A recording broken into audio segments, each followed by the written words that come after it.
All right, we're good? Awesome, wonderful. Everyone, again, welcome to Circle CityCon. If you didn't know you were at Circle CityCon already, you are at Circle CityCon in the Circle City, Indianapolis. Everyone having a good time? Yeah. Woo! That sounded great. All right, well, as the slides do say, I'm Jack Hatwick, also known as Oddjob, and we're going to be talking about, the only title I could really come up with was Securing the Network. Got to raise it up at the end because it's a question. What about the data? Although that's not raising it up at the end, but whatever. It says what, so it's a question. So who am I? Who gets the reference? Who am I? There we go, Les Miserables. Who said that? Who said that? Two people? All right, you two get speaker badges. Come up later. That's awesome. Great, I like that. So basically I'm a blue teamer with offensive tendencies. And also, just so you know, I'm not a elite person. I don't sling shellcode all over the place. I don't sling Python all over the place. Can speak it a little bit when I need to. Can make out some crude scripting, but from what I hear, all the elite people are crude scripters anyway. Just get the job done, that's right. Also, I am not a noob, so I'm doing this for a while, and I like to think I know what I'm talking about, but always plenty to learn, and that's why we come to these conferences, so we can learn more, so we can discuss. And apparently they also decided to print up on the schedule, if you saw it, I am superbly sexable, which I can't believe. They did that at B-Sides Detroit, and they did it here. They printed that in their program, so that was fun to see that actually printed in there. So a little agenda. I like little things here so that you know kind of where we're getting in the presentation. It's not going to be death by PowerPoint. So we're going to just discuss the goal of both InfoSec and the threat actors we're actually trying to defend against. In case anybody's wondering, this is mostly a blue teamer talk. We are on the defense side in here. And even if you're a red teamer, how many red teamers? Any red teamers? One? Two-ish? Okay. How many blue teamers? Oh, look at that. How many people want to get into blue team or red team?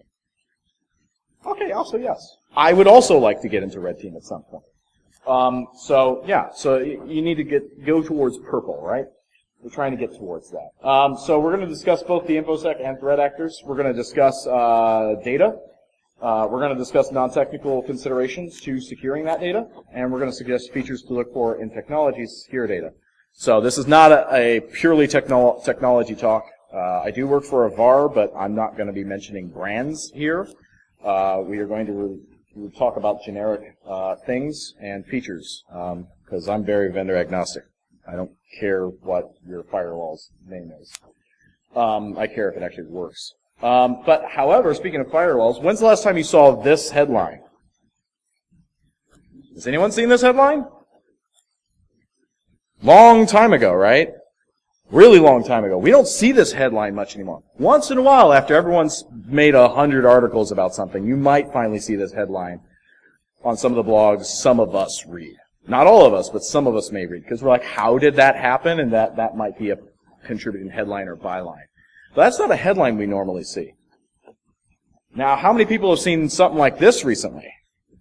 Okay, now more heads are nodding. Yeah, this is the headline we're seeing. And more pertinent to what we've recently seen, this was a reality a month ago. So this was a big thing. Actually, this time last month, some hospitals had to close for a day or so. Because what happens when your MRI machine gets ransomwared? No MRIs, or whatever the case. If you can't check people in appropriately, that's not going to work. You can't treat people. You can't take care of people. That's how much this infrastructure is hurting us. But really, what is ransomware attacking? What was that previous headline? What was the goal of this attack? It wasn't your network.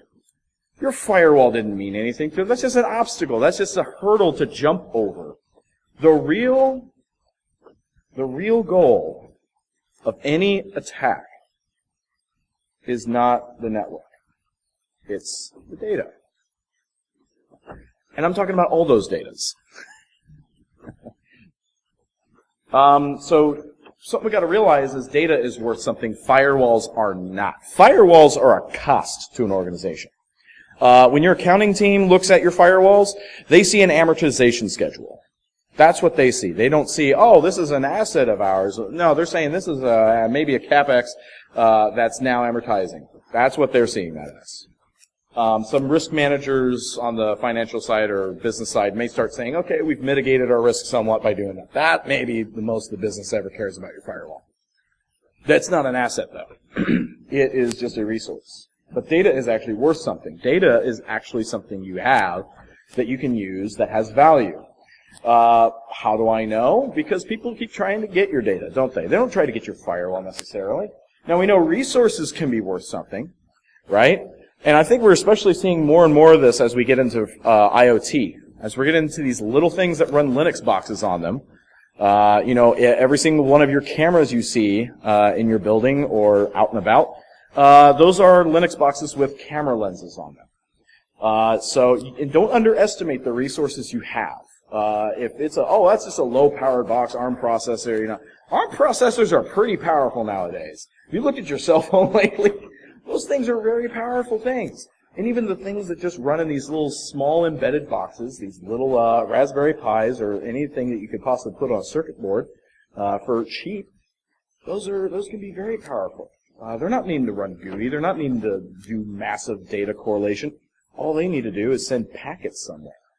All they need to do is sniff around in the network a little more. That's all they're needing to do to become a resource. But we're not here to talk about the resources. So we know resources can be worth something to our adversary.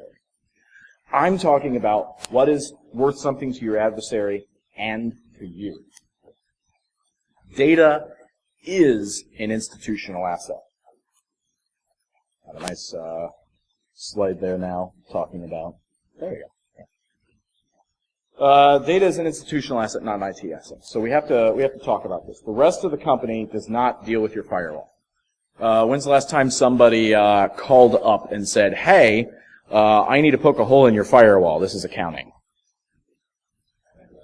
You had that, yeah. Maybe because they thought they knew what they were talking about. Hey, your firewall needs to go away because I'm trying to do my job. But they don't understand what's really going on. Fair enough. But the rest of the company doesn't really care about your firewall until it becomes a problem. And even then, they don't even know that's the problem. Unless you talk about it a lot to them, then they may just say firewall because they thought they heard it on the IT crowd once and thought it was cool. So they don't really care about your firewall. Who deals with your firewall? You do. You deal with your firewall. That's an IT asset. So the data is actually an institutional asset because everybody at all levels of the company deal with that data. Now, how do they deal with that data? Well, let's see. They create the stuff. Not only do your customers create it, or your clients or guests create it, partners create it, your people create it. And there's a lot of interesting processes to create that data that probably are not secure. They gather that data. They record that data. They move that data around. And we need to worry about some of that. Not only do they move that data around, they process that data, they transmit that data, they access that data, and sometimes they destroy that data. Are they doing all of those things right? And number two, if in each single one of those processes, how many times can the red teamers in here inject their payload into that process, inject their work into those processes without discovery, or with minimal discovery? That's a lot of opportunity there. So some data, as we know, is irreplaceable. You cannot replace the hours upon hours and billions of dollars you just spent creating this new drug that'll make our erections slightly harder. No one can do that. No one can replace that data. Why? Because it just got stolen by someone who got on the dark web one time and said, "Hey, I'll pay you Bitcoin if you go and do this." Corporate espionage is a thing. And so you can't replace that. You can't replace the cost that you put into that data, the investment you have in that data, because that data turns into product that then turns into money and profit. So it's worth something to you. That data can't be replaceable. Data also can't be replaceable if you're storing personal credentials of people, right? OPM. Anybody, I mean, maybe you can't talk about it, but who in here was part of the OPM breach? Anybody's fingerprints get, yeah, okay. So, your fingerprints, where are your fingerprints? Who has your fingerprints? You know a couple people who do, because you gave it to them, but then they gave it to somebody else, unfortunately. Not willingly, hopefully. So that's a very scary thing. Where's your fingerprints right now? And who's using them? For what purpose? What type of identity theft is being done? Ooh, what kinds of espionage, depending on who you are, what kind of espionage is being done with your fingerprints? I don't know. I can think of interesting things that could happen with your fingerprints. So who's getting that? So some data is irreplaceable. Some data is not even yours or your company's asset. That's not yours. It belongs to somebody else. And you need to protect it. So everybody think Facebook free? How many people think Facebook is free? Oh, good. Some people I've had say, oh yeah, Facebook's free. I just signed up. Yes, you did. And you gave them something very valuable. Your data. Did you know you don't have to give all your data to Facebook?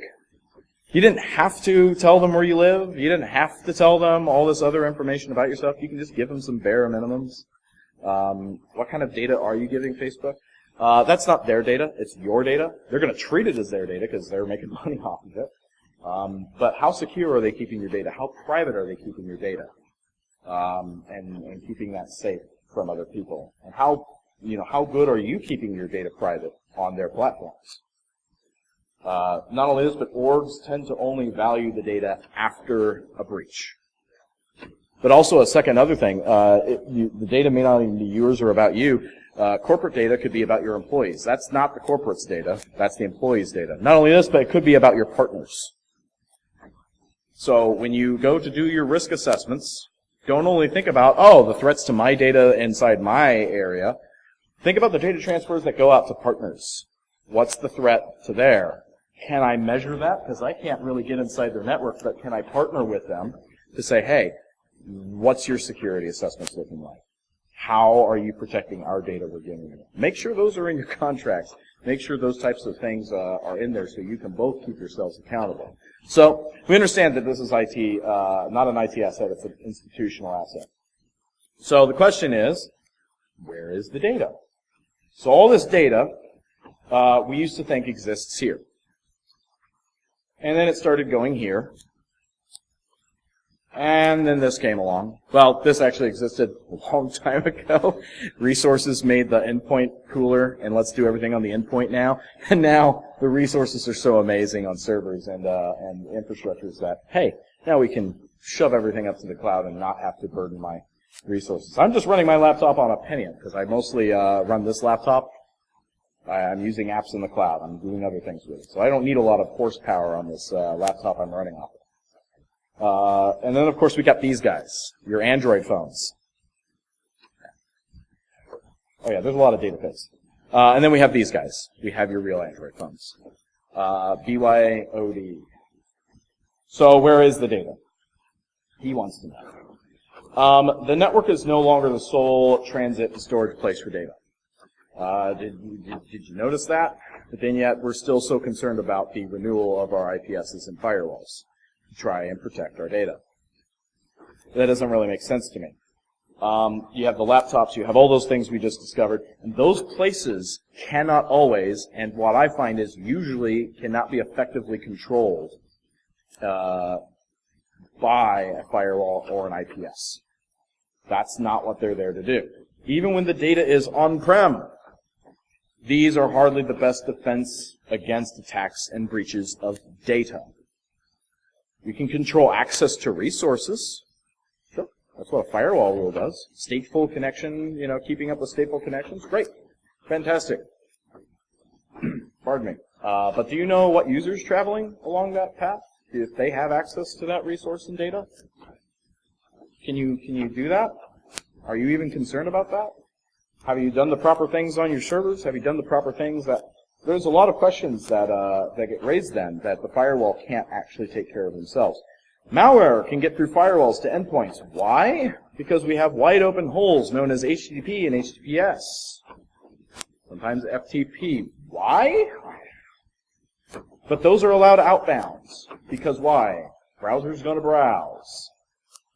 That's why. They need to check their email. They need to download files. And they need to stick USBs in their laptops and computers.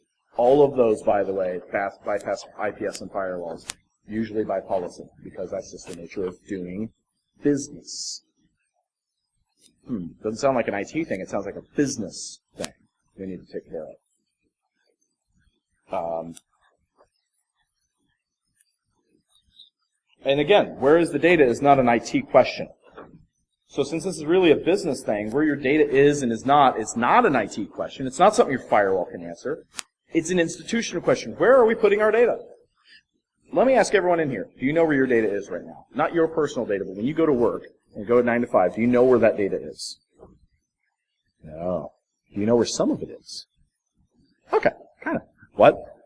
In the cloud, yes. So we know some of the things. We know where some of the data is, but we don't know where all the data is. Do you even know all the data you have? Not necessarily know where it is, but do you know all the data you have? Do you know all the data you should be having? Do you know all the data they are gathering? Oh, okay. I didn't think so. No one usually raises their hand to that one either. So we're all very aware of this problem, this thing of we don't know where our data is. We don't know even what our data is. We don't even know who's gathering it for what purpose and what not. So this isn't something I can go, hey, firewall, please answer me where my data is, because sure enough, these net flows are going to help us. Not for that. Not for that. It'll help us for a lot of other things, but not for that. It's an institutional question. So let's go and ask the institution. Let's get intimate with our organizations. Aww. Who needs access to this data? I need access to that data. That's a cool data. I like that data. That's a cool hat. So who should have access to this data? Again, it's not something firewall is going to be able to tell you. It might be able to identify who is attempting network access. Some people have some identity awareness type features in their firewalls that are able to track through AD and various things. Hey, who does this PC actually belong to? But it doesn't actually indicate on that layer 7 basis what was the username used for that login to that application. Because that's what actually matters. And it's probably encrypted. Well, maybe. Maybe it's encrypted internally, but if it's encrypted, it sure as heck doesn't know what's going on. Because who all's using SSL? Who all has visibility into their SSL? TLS. Oh, wow. Let me ask you, on a scale of 1 to 10 dollar signs, how expensive is that? Like 8? It's pretty big. Big payloads, big amounts of traffic you're having to do with that, or small? Medium. I find that the smaller you are, the more easily it is to deploy SSL, if you can afford it, because there's not so many places you have to put it. But most people don't have visibility into their SSL. So that's not something you're going to even be able to detect anyway. We have to ask the organization. They're the ones creating it. They're the ones using it. They're the ones handling that data.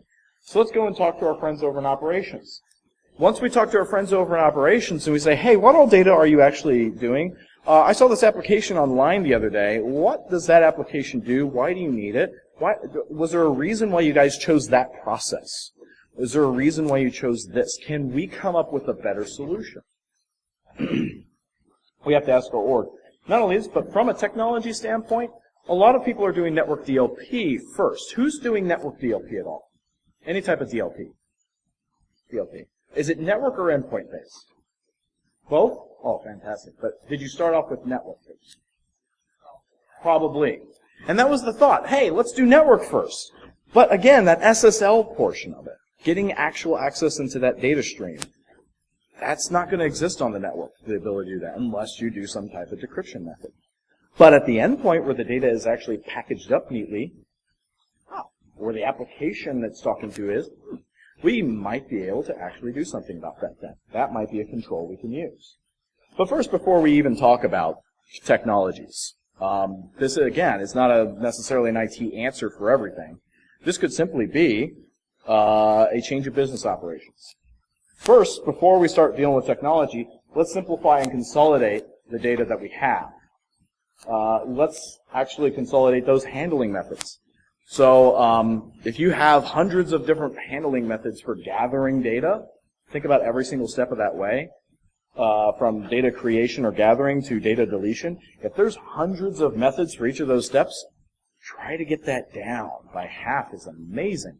Because why? Now you're not having to look at all of these things and provide controls for all of these things in technology. Now you've only got this much to deal with. So the more narrow you can make that scope, it still has to be useful to your customers and users, still has to be useful and convenient for your folks on the inside to use, but you've got to change that business process. And you've got to limit those things down. And a lot of times, how many times have you gone to somebody and said, you really shouldn't do that way, you should use this app we have over here, or this system we have over here. And how many times, and how have you ever heard, oh, I didn't know about that? Anybody? Anybody? I didn't know about that? Okay, I see hand shake. All right, I see head shake. Good. I didn't know about that. I didn't know that internal resource existed. So sometimes it's simply a matter of you've got processes that are secure and working well. Just get your people to use it. And again, a firewall might not be able to tell you that. Don't make your changes about culture. Anybody know Wolf Gerlich in here? Name dropping here. No, he and I talk about this from time to time. It's he has a thing. He had a nice little talk on his blog he runs, YouTube channel he runs, and he talks about culture, and he talks about work. He says in security we've been trying to make our stuff we're trying to make people do. We're trying to make it about culture. Encrypt all the things. You know, that's great, and it's a wonderful thing, but that's more of a cultural thing. Don't click shit. Well, that's a cultural thing. I mean, it's not really technical to not click that. But let me tell you what, someone is going to click it if I'm the accounts receivable. Yes, or the accounts payable. If I'm accounts payable and I receive an invoice, or whatever that is, or saying, hey, I want to pay this bill, and it's a PDF, do you think they're going to click it? Yeah, probably. But what about if you change the business process for how we handle invoices and how we handle accounts payable, handle bills? That email now looks suspect. That's not how I do my job. That's not what work looks like. If you've ever been in county government or seen county government and how it works, it's funny what happens sometimes is the auditor goes and retires, and then his deputy auditor becomes auditor. And then the next deputy auditor becomes auditor because they run for election, right? And so it just kind of gets handed down from auditor to deputy auditor for like 5 of those generations. How many of those processes is like, oh, well, that's just the way we've always done it? Now, how many of you people have been in your organization and director after director or accountant after accountant or whatever, that was the way I was trained, that was the way I was taught, that's the way I've always done it, so that's the way it is. What if we can, again, that may be a part of culture, but it's a part of work. You know what? We have this brand new process for you. Here's what it looks like. You're still doing your job on the back end of entering in data, but you know what? You're gathering it differently now. That is not an appropriate way to gather data. That is not an appropriate way of being solicited for paying bills. It's just not the way we do it.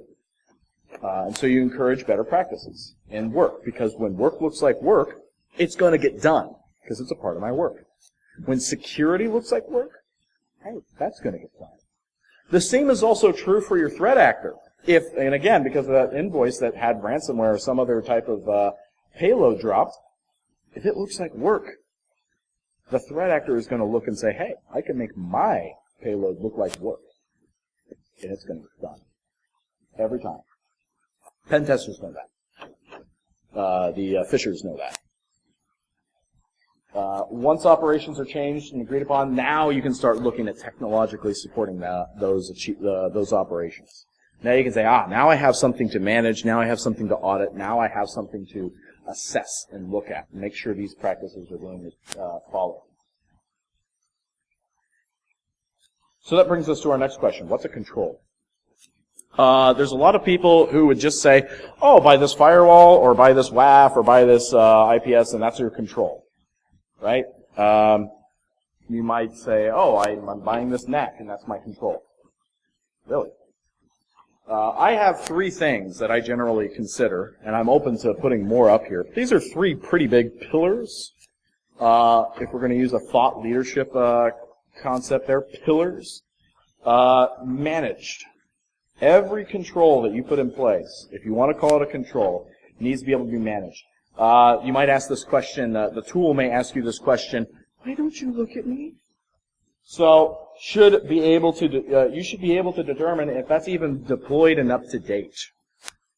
Turnkey and set it and forget it is not a control. That's definitely not a control at all. Dashboards need to be customized and looked at often. This could be something as simple as ensuring that your AV is actually installed and in scope on all of your in-scope endpoints and servers across the organization. It may be as perhaps ensuring that the appropriate policy is also installed on your firewalls. Is that policy good? Do we need to clean up that policy? Is it being managed? Is it being touched often by your staff? How about backups and patches? Yes, your systems have to be patched. Yes, firewalls have 0 days. Every single bit of software that you're going to use or hardware you're going to use to control things, it's going to have 0 days. It's going to have vulnerabilities that you need to patch, keep backed up, and configurations backed up. Make sure you're doing that on a normal basis. Operationalization. Do you do anything about me when I say something? So the tool needs to be configured to inform the NOC or SOC or some administrator, hey, something's going on over here that does not look right. And you've told me, tell you when something doesn't look right. The tool should be able to take some automatic remediation steps. There should be a little bit of orchestration involved in your tools. Can you detect something and then kick something off to something else and say, hey, deal with this? That's a powerful control. When you have a tool that your tool should be part of a documented workflow for your engineers and analysts, there should be documentation about that so that they know when they see this now is what they need to do. Have you operationalized that tool? A lot of people end up dropping tools or dropping products that they spend a lot of money on and can actually do a lot of stuff because they didn't know how to use it. And they didn't know what to do. So get your training involved too. If you're not trained on your tool, if you're not familiar with your tool, you just thought it was turnkey, I'm going to set it and forget it, it's not a control. It needs to be able to be audited as well. So, do you even care what happens to me or if I'm doing my job? What if this was an employee, right? Do you even care if I'm doing my job? Do you look at me to make sure that no one else has been in the tool? Do you manage access and audit that access, or do you just give everyone the admin account to your tool? Oh, just use root, just use admin, just use whatever. That's fine.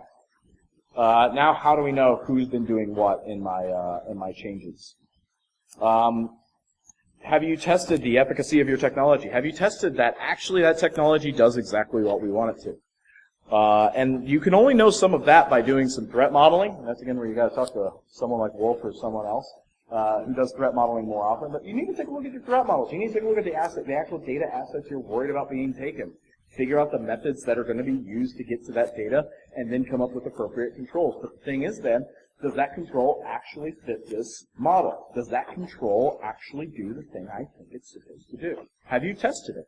When you do pen tests, or when you do some type of assessment, do you consider those use cases? And do you say, hey, it actually did the thing we wanted to do? It didn't stop it, but we knew something was going on, and we stopped it further on down the kill chain. That's effective as well. Do you test the tools to make sure they're actually doing their job? So non-network technologies. So we've talked about our network technologies that we can. We've talked about kind of some network technologies and like that, but let's talk about non-network technologies that we can use to control our data. First of all, like we said, I said, do you know what data you have? We need to have some data classification discovery. So sometimes this is part of DLP solutions. DLP is kind of a funny thing as I look at tools. DLP, for a lot of things, whenever someone says, oh, we do DLP, no, you have a button that has some DLP features along with the scope of what your tool deals with, which is nice, and that's good. It's great when your tool has a DLP feature, a part of it. It gives me more ability to control certain things. But is it actually a part of my DLP program? Is there actually, do you have something that's more geared towards DLP? So sometimes data classification is part of DLP solution. I think if you're going to do DLP at all, it needs to have data classification itself. It should allow for some type of custom identification of data types. Not just regex, because we all know that when you start inducing regex into a situation, now you have 2 problems to solve instead of 1. So, and what standard of regex are they going to be using? So, got to be careful about that. Should allow classification of data at creation manually and automatically. So when your people are using their Word, or they're using something else, a word processor, some type of data gather creation method, is there a plugin or is there a way to say, hey, I just saw that. That looks like data that is something that I care about and I want to take care of in this way. That's a high-risk data type. It's going to be classified this way, and now you're only allowed to store it over here, sir or ma'am. Is that automatic? Can you even do it manually where someone says, oh, this data is definitely classified. I'm going to go ahead and say, yes, this data is classified. It needs to be encrypted. It needs to have all this done with the policy. At least that. They can't do automatic. But you should look for the automatic as well. It should be highly available with actionable, or highly auditable, rather, small print here. It should be highly auditable with actionable reporting. Did the person not manually select the data classification? Or did they opt out of the data classification for some BS reason? Would you ever know? Would you ever get alerted on it? Endpoint DLP. It should have cloud app recognition. So if someone's trying to get up to a Box, if someone's trying to get up to Dropbox or something else, it should be able to say, oh, I know what that stream looks like. That's Dropbox. Let's see what we're dealing with here. Nope, not allowed to put that up there. So we should be able to also have device and peripheral controls. What device did you just plug in there? Was that a PCI card? Was that a USB? What type of USB device was it? Was it storage? Is that the approved storage? Is it encrypted? Is it encrypted according to our specifications? Is it encrypted using the keys that I understand and know already? That's the type of level that we need here. And it should also have terminal services features. If you have terminal services or if you have some remote features, you need to also include those in there. We can also go through database, and we can look for behavioral analysis of that database, like MongoDB. Funny things that can happen with MongoDB when you just put it up on the internet, for instance. You get ransomware because, no authentication. So you need to be taking also a look at your database that does have authentication. Hey, what kind of activity is going on? Is that anomalous for this user? And you also need to look at locking down your access to users and tables and even fields, schema changes, all of this stuff. Is this person allowed to do that? Is that service account allowed to do this on this server? Mobile management. And there's a whole topic we can go into there. But the big idea is containerized data on your mobile. If someone's using corporate data, it should only be able to be accessed through this container that has a VPN connection. Not only that, when someone leaves the company, it stays in that container, and we just click a button. Next time it checks in, it says, bye, blows up the container. You didn't have to have access to their endpoint. You didn't have to have access to their mobile device. You didn't need to see any of their other data on there. You just needed to see that container. You just destroyed that. You didn't destroy their entire phone. So that's a lot more palatable for a lot of people to swallow in the environment. And don't, for the love of God, forget device, file, and drive encryption, and don't forget the Oxford comma. Yes. Now we can talk about the cloud for just a little bit. I try to find data in the cloud, and that's all I was able to find. So let's talk about pizza real quick. So we have pizza over here. Pizza as a service. When you're traditional on-prem, you had to do everything from figuring out what toppings you were going to use all the way to getting it to your dining table, right? When you're dealing with IaaS, like AWS or Azure, we're dealing with the pizza dough down through the toppings. So you can see as you get forward to, oh, we just went to Pizza Hut. We're just dealing with the pizza. We're just dealing with the end result. Well, let's see how that looks over here. We see all the way from physical security of a data center all the way to the data classification and accountability. On-prem, you're responsible for everything. Maybe some data center with the physical security is responsible for it, but you're responsible for making sure that that stuff is secure. But with an IaaS provider, they're taking care of the physical security of the data center. They're taking care of those hypervisors and host infrastructure. They're taking control of some of the network controls. Routing and some of the other stuff is going to have to be taken care of by you. And then when we take a look at platform as a service, we see with S3, you can access the platform and figure out how this scheme is going to work. But when you go over to software as a service, you don't get to determine how that works. You just get to determine maybe what types of data gets to go up there. That's it. So you need to understand where in the cloud your stuff follows or falls, and what types of controls you can actually put on that. So in securing the cloud, I kind of have some steps here to go through. You need to be able to gain visibility into it, not only into the actions that are going up there in the cloud through API commands. So we're not doing anything yet. We're just gaining visibility. So find ways, whether it's security as a service or something else, find ways of actually gaining access into that and gaining that visibility into what's going up in your cloud, from users, from DevOps to data. Start setting up your IAM, making sure that only certain people are allowed to do this, and also with federated services with your partners. Make sure that you're controlling that. Work with your DevOps and infrastructure to securely template and deploy. Are they configuring those templates right? Are they deploying these things right when you start getting to that network? Control your access to those API calls. What are those API calls allowed to do? Did you know there's some security as a service products out there that can actually control the types of API command calls that are being made and what they're allowed to do app to app? And also control the network traffic in IaaS via some virtual network appliance. Yes, you can, the stuff you enjoy on-prem, you can enjoy up in IaaS. And you can still firewall, you can still WAF, you can still F5, you can still do all those things. Load balance. I said a vendor. Oh my gosh. CASB, Cloud Access Security Brokerage, security as a service is then something you should start looking into. To go through all that, I'm going to leave it up there for a second so that you can get it on YouTube later. The cloud-based solutions are designed to look at threats and access into IaaS, PaaS, and SaaS. So you can gain visibility, and not only gain visibility, but also do something about it. And not only just do something about it from a technology standpoint, but use that visibility to go back into DevOps, go back into business and say, you know, we should be doing something a little different.